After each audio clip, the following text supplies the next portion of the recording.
We all know who Shakib is the best allrounder in the world, এটা তো অস্বীকার করার উপায় নাই। মাশরাফিও one of the best bowlers in the world বলে আমি বিশ্বাস করি। হত্যা মামলায় সেখানে আমার মনে হয় না তাদের কোনো ইনভলভমেন্ট রয়েছে। তার অবশ্যই সেটা যদি চাওয়া হয়ে থাকে তিনি লিখিত অভিযোগ দেখ, কে চেয়েছে, কখন চেয়েছে, কিভাবে চেয়েছে। খালি অভিযোগ দিলে হবে না, সাথে কিছু তথ্য প্রমাণও থাকতে হবে, আইদার মেসেজে বা কোনো একটা phone conversation, whatever it may B.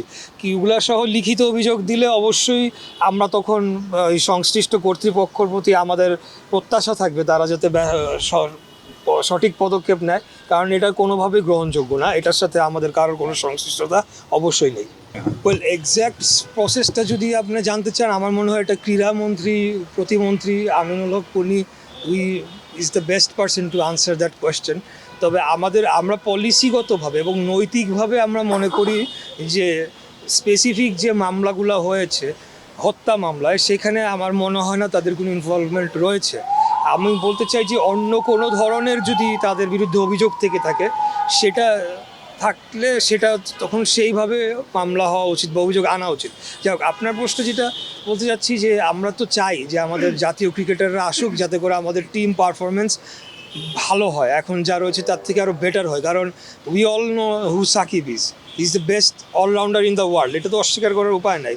মাশরাফিও one of the best bowlers in the world বলে আমি বিশ্বাস করি। Spanish digital print tiles, ATI tiles, এক টাইলসে জীবন পার। তো এখন যদি আইনিভাবে একটা পদক্ষেপ নেওয়া হয়, আমি বিশ্বাস যে ক্রীড়া মন্ত্রণালয় সেই ক্ষেত্রে ওনাদেরকে সহযোগিতা করতে পারবে।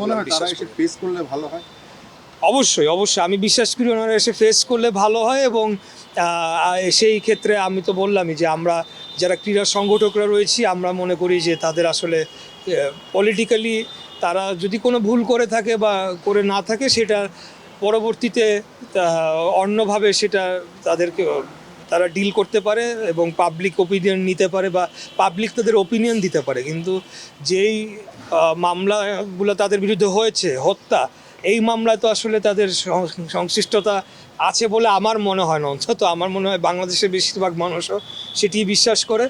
তো সেইভাবে তাদের বিরুদ্ধে যদি কোনো অন্য অভিযোগ থেকে থাকে, আমার মনে হয় যে তা ওনাদের ডিল করা উচিত বিষয়টা নিয়ে।